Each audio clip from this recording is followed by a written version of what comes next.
एक सवाल यह भी उठता है कि नक्सली कहीं अपनी सुरक्षा के मद्देनजर तो सरेंडर नहीं कर रहे। सरकार की मंशा हथियारबंद नक्सलियों को खत्म करने की है, फिर सरेंडर करने वाले नक्सलियों पर आप कैसे भरोसा करेंगे? इन पर कितनी निगरानी होनी चाहिए? अब इस डिबेट में हम दो मुद्दों पर बात करेंगे। पहला, नक्सली लगातार सरेंडर कर रहे हैं, इसका सीधा फायदा सुरक्षा बलों को होता है। उन्हें नक्सलियों की वो जानकारी मिलती है जो मिलना इतना आसान नहीं होता। जाहिर है जितने भी पूर्व नक्सली हैं उन्हें नक्सलियों की रणनीति की पूरी जानकारी होती है, उनके सभी अड्डों की जानकारी होती है। और दूसरा अहम मुद्दा भरोसे का है। क्या नक्सलियों के बिना समर्पण को, हथियारों के बिना समर्पण को आत्मसमर्पण कहा जाना चाहिए? क्या यह सरकार की सफलता है या माओवादियों की चाल? क्या ऐसे समर्पण के बाद निगरानी के लिए अलग तंत्र होना चाहिए? क्या समर्पण करने वालों से हथियारों की जानकारी लेनी चाहिए? क्या बिना हथियारों के सरेंडर वास्तव में जमीनी बदलाव के संकेत हैं?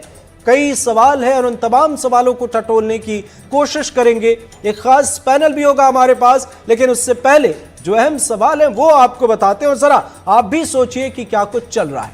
5 बड़े सवाल इस वक्त हम आपको टेलीविजन स्क्रीन पर दिखा रहे हैं। बिना हथियार के सरेंडर कर रहे हैं नक्सली, ये कैसा आत्मसमर्पण है? आप भी सोचें। क्या ये हमारे समाज के लिए बेहतर है? हमारे समाज में एक ऐसी बिरादरी आ रही है जिसने कभी सिस्टम से बगावत की है, उसके सिस्टम में बगावत है और आज वे मुख्य धारा से जुड़ रहे हैं। क्या पता कल किसी मसले पर कोई अनबन हो जाए और क्या ये उस वक्त उन्हें फिर से हथियार उठाने पर मजबूर करेगा या नहीं करेगा? तमाम सवाल हैं, टटोलेंगे। हमारे साथ निर्मल कौर जी हैं, रिटायर्ड आईपीएस, बहुत बहुत स्वागत है आपका। कमलकांत शर्मा जी हैं, रिटायर्ड आईजी सीआरपीएफ, आपका भी बहुत बहुत स्वागत है। नियति चौधरी जी हैं हमारे साथ, नक्सल मामलों की जानकार। आप सभी मेहमानों का बहुत बहुत स्वागत है। सबसे पहले निर्मल जी, आपसे समझना चाहेंगे एक बड़ा सवाल, जो आत्मसमर्पण करने वाले नक्सली हैं उन पर भरोसा करना कितना बेहतर, क्या निगरानी होनी चाहिए? ये देखिए, बहुत उनका जो है ना, नक्सलों की पैठ तो फोर्स के अंदर तक है। 20-30 साल पहले एक नीति के अंतर्गत उन्होंने कहा कि हम रेलवे, हम पुलिस, हम ये सब ज्वाइन करेंगे ताकि हम, परंतु देखिए हर मूवमेंट जो है समय के साथ अपनी वो खोता जाता है। और अब जबकि विकास के इतने कार्य हुए हैं, इतना मल्टी प्रोंग्ड अप्रोच स्ट्रेटेजी लगी है नक्सलवाद को मिटाने के लिए, और कई हद तक वो मिट भी चुका है। मैं तो कहूँगी 70-80% बहुत कम हो गया। और ये जो डेडलाइन दी गई है माननीय गृह मंत्री द्वारा मई 2026 की, तब तक तो वो करीब करीब खत्म हो जाएगा, ये तो निश्चित है। तो मुझे लगता है भरोसा तो आप, मतलब ट्रस्ट बट वेरीफाई, वही जो है, तो भरोसा तो आप करेंगे, परंतु साथ साथ आप, जैसे हर चीज पे हम लोग जब भरोसा करते हैं इस तरह के सरकारी मामलों में, सुरक्षा के मामलों में, तो ट्रस्ट बट वेरीफाई ही करता है कि विश्वास तो कीजिए, परंतु साथ साथ सत्यापन भी कीजिए कि क्या हो रहा है। तो ट्रस्ट बट वेरीफाई जो है नीति, यही अपना के अपने को चलना पड़ेगा, और ट्रस्ट के अलावा कोई चारा नहीं है। और वो देखिए, ऐसा नहीं कि कोई सरेंडर कर रहे हैं कि उनकी तरफ से भेदिए आके आपके पास सरेंडर कर रहे हैं, या उनके मोल्स है जो आपके आके डिपार्टमेंट को आके ज्वाइन कर चुके हैं। नहीं, ये तो इसलिए हो रहा है क्योंकि उन पर इतना दबाव पड़ रहा है चारों तरफ से। अब देखिए, उनके बड़े बड़े नेता मारे गए, बासव राजू मारा गया, वो जो उनका जो जंगल है नारायणपुर के आगे, जहाँ की वो लोग अपना रेस्ट एंड रिहैब रिकवरेशन के लिए जाते थे, वहां पे इतने सारे लोग मारे गए, और इतने लगातार मारे जा रहे हैं जो उनमें कट्टर है, और जो उन पर जो दबाव बनना पड़ा है चारों तरफ से सुरक्षा बलों के द्वारा, राज्य सरकार के साथ सहयोग करते हुए, जो चारों तरफ जवाब बने, प्लस जो जनता उनसे जो विमुख हो रही है कि डेवलपमेंट रीच कर रहा है, विकास के जो कार्य है वो इंटीरियर के एरियाज में हो रहा है, आंतरिक एरियाज में हो रहा है, विकास हो रहा है। तो इससे क्या हो रहा है कि खुद ही वो लोग, एक तो उनका मोह भंग हो रहा है, धीरे धीरे मोह भंग हो रहा है, और दूसरी बात है कि जान पर भी बनाई। अब जब जान पर बनाई है तो वो, और मुख्य धारा में रहना हमेशा आदमी के लिए अच्छा रहता है, इसलिए वो लोग बार बार, सरकार भी कह रही है, माननीय प्रधानमंत्री भी कह रहे हैं, माननीय गृह मंत्री भी कह रहे हैं, राज्यों के मुख्यमंत्री भी कह रहे हैं कि आप आइए और देश की मुख्य धारा को ज्वाइन कीजिए। इस तरह का जो अपराध का रास्ता आप अपना रहे हैं, या जो सरकार को के खिलाफ, मतलब एक पैरेलल गवर्नमेंट अपनी चलाना चाह रहे हैं, या गांव वालों को धमका डरा के अपनी एक दहशत की, आतंक की सरकार चलाना चाह रहे हैं, ये उचित नहीं है। तो मुझे लगता है कि निश्चित ही जो लोग आ रहे हैं, जुड़ रहे हैं, सरेंडर कर रहे हैं, मुख्य धारा से जुड़ना चाह रहे हैं, एक स्वागत योग्य कदम है, इनका स्वागत किया जाना चाहिए।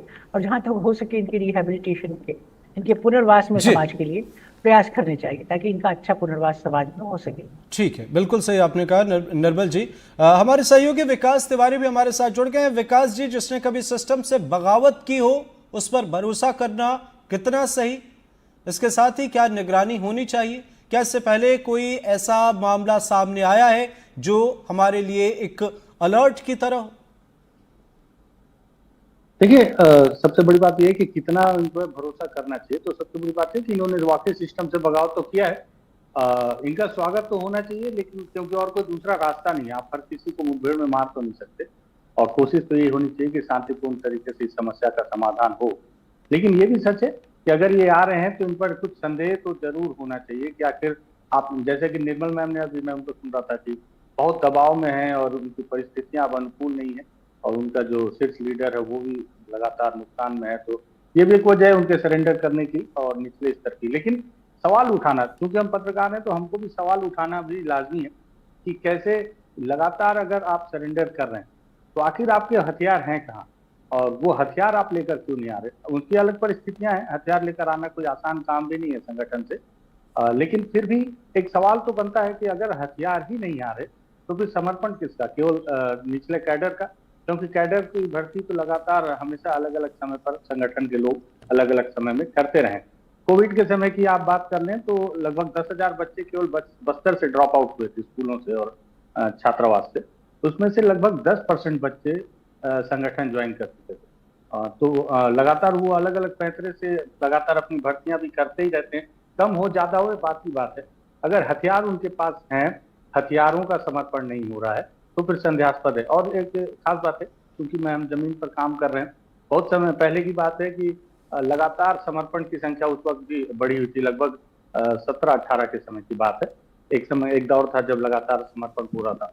उस दौरान मेरी भी कुछ लोगों से बातचीत हुई थी, तो माओवादियों ने गांव के गांव वालों से कहा था कि आप सभी जाकर समर्पण कर दो, और जब आप समर्पण कर देंगे तो इससे आपका रोज आना जाना बन जाएगा थाने में, और वहां से जो समर्पण नीति का जो लाभ है वो भी आप ले लीजिए। 10,000 रुपए हर किसी को मिल रहे थे प्रोत्साहन चेक के तौर पर। और लेकिन वहां से कोई भी जानकारी आप लेकर आए, कुछ भी जानकारी जो हमारे लिए कुछ भी कारगर साबित हो, तो इस तरह के पैंतरे भी हैं। और इसके पहले कांकेर का एक, हालांकि मुझे समय याद नहीं, लेकिन कांकेर का एक मामला है जो मुझे खूब याद है कि वहां पर किस तरह से माओवादी दंपति ने समर्पण किया था और आगे चलकर वो थाने से ही हथियार लेकर भागे।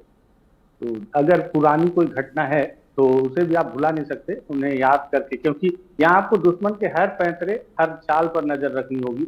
बहुत ही माहौल अभी अनुकूल है फोर्स के लिए, लेकिन इस दौरान कोई लापरवाही ना हो। आप इस बात पर भी गौर फरमाएं, यहाँ सीनियर अधिकारी भी हैं हमारे साथ में, तो वो ज्यादा हमसे सीनियर है और ज्यादा जानकार है। माओवादी हर बार लंबे समय तक इंतजार करते हैं कि फोर्स कहाँ पर चूक करे, और कोई भी एक छोटी सी भी चूक का वो भरपूर इस्तेमाल करते हैं पॉजिटिव वे पे हर बार। चाहे आप अरनपुर की घटना ले लें या बीते दिनों जो 6 जनवरी को 25 में जो शुरुआती तौर पर जो बड़ी घटना हुई आपका ओरछा कुटरू की तरफ में जो ब्लास्ट किया गया, ये हर छोटी लापरवाही या हर जहाँ पे जवान लापरवाह हुए वहां माओवादियों ने उसका भरपूर फायदा उठाया अपने लिए। तो अगर लगातार समर्पण के तौर पर वो लोग आ रहे हैं, समर्पण के बाद ये लोग कर क्या रहे हैं? और फोर्स क्या हर किसी पर नजर बना के रखी है? क्या वो आराम से कोर्ट या थाने में घूम रहे हैं क्योंकि उन्होंने समर्पण कर दिया है?